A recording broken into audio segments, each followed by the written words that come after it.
إنا كذلك نجزي المحسنين إنه من عبادنا المؤمنين ثم أغرقنا الآخرين صدق اللہ العظیم۔ ترجمہ: کہا خدا کی قسم قریب تھا کہ تو مجھے ہلاک کر دے اور میرا رب فضل نہ کرے تو ضرور میں بھی پکڑ کر حاضر کیے جاتا، تو کیا ہمیں مرنا نہیں مگر ہماری پہلی موت اور ہم پر عذاب نہ ہوگا، بے شک یہی بڑی کامیابی ہے۔ ایسی ہی بات کے لیے کامیوں کو کام کرنا چاہیے، تو یہ مہمانی بھلی یا تھوہڑ کا پیڑ، بے شک ہم نے ایسے ظالموں کی جانچ کی ہے، بے شک ہم نے اسے ظالموں کی جانچ کی ہے، بے شک وہ ایک پیڑ ہے کہ جہنم کی جڑ میں نکلتا ہے، اس کا شگوفہ جیسے دیووں کے سر، پھر بے شک وہ اس میں سے کھائیں گے، پھر اس سے پیٹ بھریں گے، پھر بے شک ان کے لیے اس پر کھولتے پانی کو ملاوٹ ہے، پھر ان کی بازگشت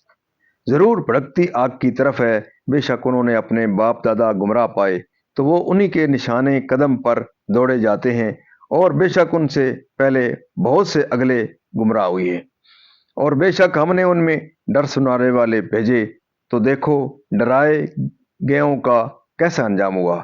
مگر اللہ کے چنے ہوئے بندے، اور بے شک ہمیں نوح نے پکارا تو ہم کیا ہی اچھے قبول فرمانے والے، اور ہم نے اسے اور اس کے گھر والوں کو بڑی تکلیف سے نجات دی، اور ہم نے اسی کی اولاد باقی رکھی، اور ہم نے پچھلوں میں اس کی تعریف باقی رکھی، نوح پر سلام ہو جہاں والوں میں، بے شک ہم ایسا ہی صلہ دیتے ہیں نیکوں کو، بے شک وہ ہمارے اعلیٰ درجے کے کامل الایمان بندوں میں ہے، پھر ہم نے دوسروں کو ڈبو دیا۔ مزید ناظرین، یہاں تک اس کا ترجمہ اختتام پذیر ہوا، اب اس کی تفسیر تسلسل سے ایک آیت پہلے سے تفسیر اس کی شروع کرتے ہیں کہ میرے اس ہم نشین کا جہنم میں کیا حال ہے کہ عذاب کے اندر گرفتار ہے، تو اس جنتی نے اس سے رائے راست سے بہکا کر اور اپنے رحمت و کرم سے مجھے تیرے اغوا سے محفوظ نہ رکھتا اور اسلام پر قائم رہنے کی توفیق نہ دیتا، تیرے ساتھ جہنم میں، اور جب موت ذبح کر دی جائے گی تو اہل جنت فرشتوں سے کہیں گے وہی جو دنیا میں ہو چکی، فرشتے کہیں گے نہیں، اور اہل جنت کا یہ دریافت کرنا اللہ تعالیٰ کی رحمت کے ساتھ تلذذ اور دائمی حیات کی نعمت اور عذاب سے معمون ہونے کے احسان پر اس کی نعمت کا ذکر کرنے کے لیے، اور اس ذکر سے انہیں سرور حاصل ہوگا، یعنی جنتی نعمتیں اور لذتیں اور وہاں کے نفیس و لطیف معاکل و مشارب اور دائمی عیش اور بے نہایت راحت و سرور، نہایت تلخ انتہا کا بدبودار حد درجے کا بد مزہ سخت ناگوار، جس سے دوزخیوں کی میزبانی کی جائے گی اور ان کو اس کے کھانے پر مجبور کیا جائے گا، کہ دنیا میں کافر اس کا انکار کرتے ہیں اور کہتے ہیں کہ آگ درختوں کو جلا ڈالتی تو آگ میں درخت کیسے ہوگا، اور اس کی شاخیں جہنم کے درکات میں پہنچتی ہیں، یعنی نہایت بدحیت اور قبیح المنظر، شدت کی بھوک سے مجبور ہو کر، یعنی جہنمی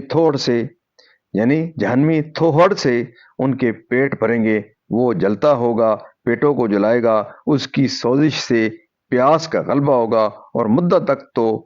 پیاس کی تکلیف میں رکھے جائیں گے، پھر جب پینے کو دیا جائے گا تو گرم کھولتا پانی اس کی گرمی اور سوزش اس تھوڑ کی گرمی اور جلن سے مل کر اور تکلیف و بے چینی بڑھائے گی، کیونکہ زکوم کھلانے اور گرم پانی پلانے کے لیے ان کو اپنے درکات سے دوسرے درکات میں لے جایا جائے گا، اس کے بعد پھر اپنے درکات کی طرف لوٹائے جائیں گے، اس کے بعد ان کے مستحق کے عذاب ہونے کی علت ارشاد فرمائی جاتی ہے، اور گمراہی میں ان کا اتباع کرتے ہیں اور حق کے دلائل واضح سے آنکھیں بند کر لیتے ہیں، اسی وجہ سے کہ انہوں نے اپنے باپ دادا کی غلط راہ نہ چھوڑی اور حجت و دلیل سے فائدہ نہ اٹھایا، یعنی انبیاء علیہ السلام جنہوں نے ان کو گمراہی و بد عملی کے بارے